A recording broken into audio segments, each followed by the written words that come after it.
Welcome back to Business as a Magical Practice, and our special Regenerative Business series continues today, and this is all in celebration of my book that's coming out on May 26th called Regenerative Business: How to Align Your Business with Nature for More Abundance, Fulfillment, and Impact. So in the last episode, I read you the introduction of the book, and I've got such amazing feedback from y'all. I really appreciate those messages coming in. And in this one, I wanted to read you guys a chapter from deeper into the book, chapter 9, on the second principle of nature. So just some background of the book is I'm going through and speaking to and talking about the different principles of nature that nature uses when it's designing a system. Because most of our businesses and most of our perspectives in our societies are human designed. So when human designs a system, it's like a factory. It's not like a rainforest, right? And so in this episode, I wanted to read you guys about the second principle of nature out of the 8 that I outline in the book. And this is principle number 2: consistency is needed. So let's jump in. Consistency is necessary, at least when you're getting started. While nature runs in cycles with variations between times of day, seasons, and years, it's also consistent. When my husband Eddie creates a new regenerative agriculture plan, there's a stage in the beginning that takes quite a bit of human input. Whether it's a garden in someone's yard or a 40-plus acre property.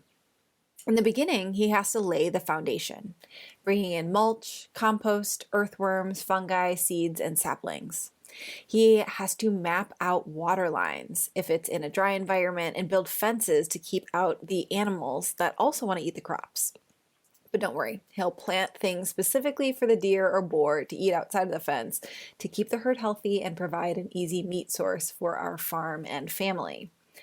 After the foundation is set, there are still months of heavy human input to make sure the regenerative environment he's creating out of pretty much nothing is taking hold. Little seedlings and saplings need extra care in the beginning. They can't protect themselves well from insects, birds, or a wandering tortoise. They don't yet have an established root system with tap roots deep enough to reach down and access groundwater. So water lines, sprinklers, and hand watering is necessary. The mycelium network that will help plants communicate with one another and give them all the nutrients they're missing isn't fully established yet. It takes a few months or even a couple years for the new regenerative system to be self-sufficient or resilient enough for human intervention to not be necessary. It's funny because each time Eddie sets up a new farm, I find myself frustrated by his long hours. I'll barely see him for weeks, except when he comes home exhausted after dark with news stories about the dramas of the day. The pigs got out of the fence again and destroyed all the squash plants. The landscape company that drops off their green waste put the pile in the wrong spot. And then, seemingly out of nowhere, from my point of view, it's done. Enough time has passed and enough work has been done for the farm to be like a self-sustaining forest. Eddie's free to enjoy the fruits of his labor and move on to the next project, or finally get back to the surf. Myths about consistency in your business. There seems to be a trend these days of people coming out and saying how consistency in business isn't needed. How they run a 7-figure business without being consistent and work only 10 hours a week. But if you actually dig into their business, you find they are being consistent. They post on social media multiple times a day or have put out a weekly podcast for years. They're just using headlines like that to be controversial or as clickbait. If they're personally not consistent in their business, it's because they have a team covering them. They batch their work and allow technology to automate consistency, or they've set that foundation, like Eddie and his farms. So the system is resilient enough on its own. I actually love consistency. I give it full credit for my business becoming as successful as it is and being able to support me and multiple other people for years.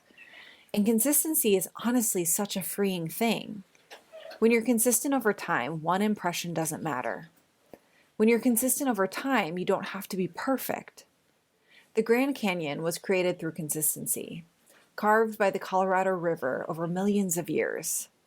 Empires are created through consistency. Once you settle into your business as a lifelong relationship, it takes so much pressure off. And maybe you haven't thought of it this way yet, as having a lifelong relationship with your business. So let's examine that. Your business is a long-term relationship. You may have your heart set on building your business to sell. I know it's a common thing in the agency space and outside of the course creation space. You build up a business to a certain level of success, a solid audience base, and consistent revenue. Then you cash out.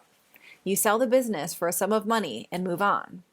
It's a beautiful thing, but it's usually men who think that way, where women will cut and run, burning down their business and closing up shop when they're ready to move on to something different.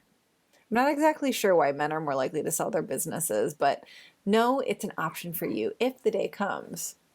But I'm not talking to you if your current plan is to sell your business. I'm talking to those who consider their business their soul's purpose and their higher calling in the world. If you're like me, then you're not trying to retire early. You're not trying to hoard as much money as possible now so you can retire at 40 or 50 and live on a remote beach detached from the world for the next 50 plus years of your life. I mean, of course you want to take lovely vacations and travel and not be chained to your desk or even work that many hours a week, but you do see your business as a creative outlet and your way to make the world a better place. Even on those days when you're tired and frustrated and wondering why you aren't just working a cushy 9 to 5, you know you never could go back to that. And don't worry, we'll discuss how to make business easier so those existential thoughts stop happening at least as often. So now that we've made that clear, you probably realize that your business is a lifelong relationship. If you're in your 30s or 40s, you may have 60 more years of delicious interaction with the entity that's your business. 60 years! And even if that sounds ridiculous, let's lowball it. Let's say you have 20 more years to be in a relationship with your business. 20 years! 2 or more decades is a glorious stretch of time to create massive change, make lots of money, work with clients, create new offerings, and hone your message. When you think about this extended time frame, you probably feel so much relief. I know I do. The pressure to grow or hit a specific goal melts away. However, if you feel dread, it could be a sign that your business needs to pivot. So here's an invitation and a question. What do you want to be known for in 10 years? I'm not asking for the logical answer that quote unquote makes sense based off the business you've already built. I want to know what makes your palms sweat and tears crowd your eyes when you think about being on stage as a featured expert. Your answer could be what you're doing now, you lucky bitch. Or it could be a tweak to what you're doing now. Or the answer may be shocking and require you to do a 180-degree turn. It may require you to get more training, get more experience, or go eat, pray, love. And that's why I'm asking this now. Because if you answer this now, commit to this now, and start taking small steps towards where you want to be 10 years from now, oh honey, the worst case scenario is that it takes you 10 years to get there. But I have a very strong inkling that you going all in on your dream of dreams now will propel you forward, and all the resistance you are facing in your current business will fall away as you align to what you really want and fast track you. Your desires are safe to follow. And the wellspring of excitement you feel when you think about being known for that thing 10 years from now, that's the guiding light you're meant for. That's the fire element that actually turns people on and makes them want to throw money at you. It took me a long time to figure out how my passion for the environment, my experience, and genius in marketing would work together. And it honestly was torture.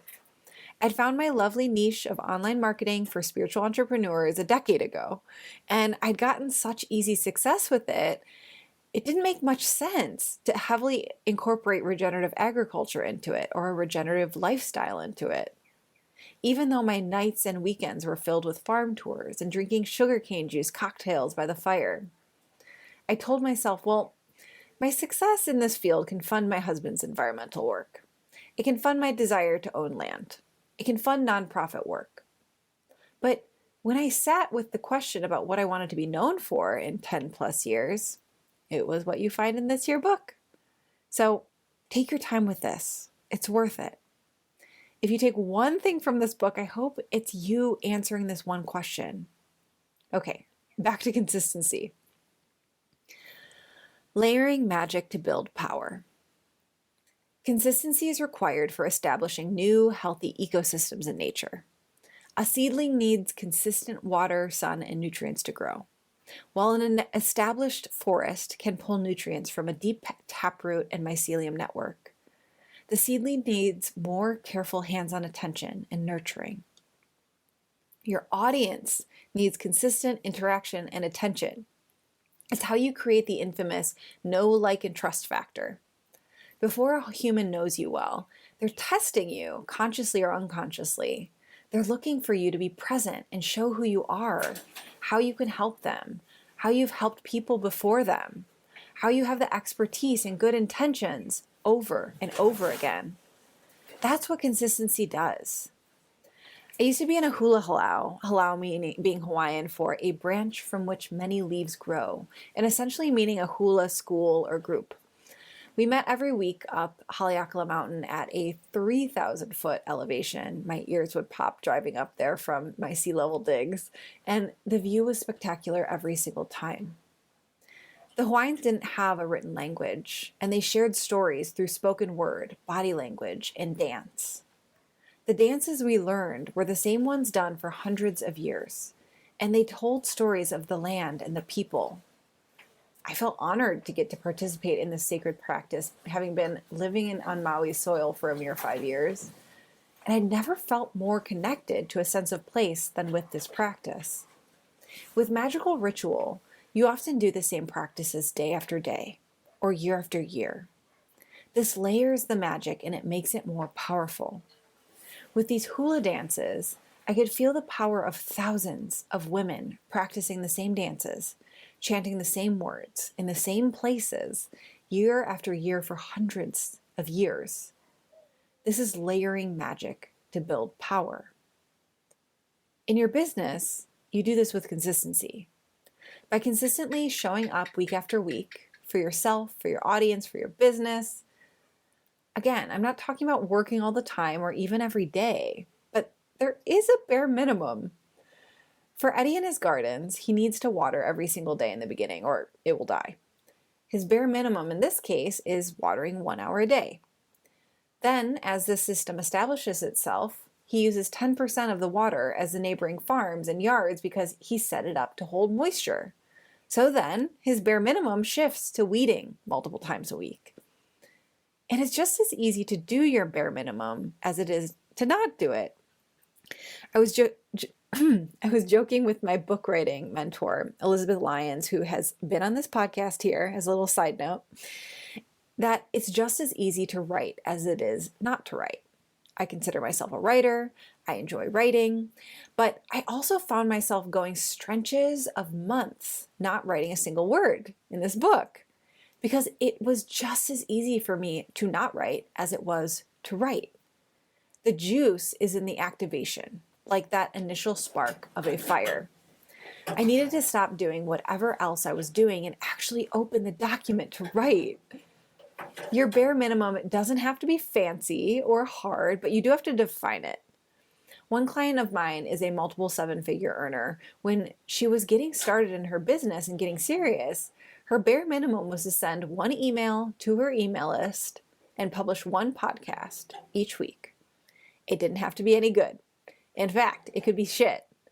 The point was more in doing the damn thing and putting it into the world versus pining in the corner about the type of business she wanted without taking action. This is when business becomes a craft. With a craft, there's never perfection. With a craft, you're in constant practice and relationship with it. If you meditate or practice yoga, you know that some days you really, really, really don't want to do it. And some days the meditation sucks and you are just in your head the whole time thinking about dinner or bitching about your sibling. But the point is in the consistency, the daily practice.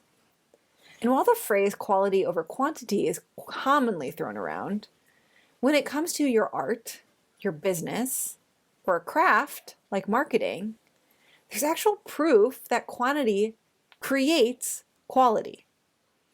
A University of Florida photography professor put his students into 2 groups for how they would be graded in the class. One group had to submit just one perfect photo, and the better the photo, the better the grade. The other group was graded on quantity. The quality didn't matter, just the number of photos they took mattered.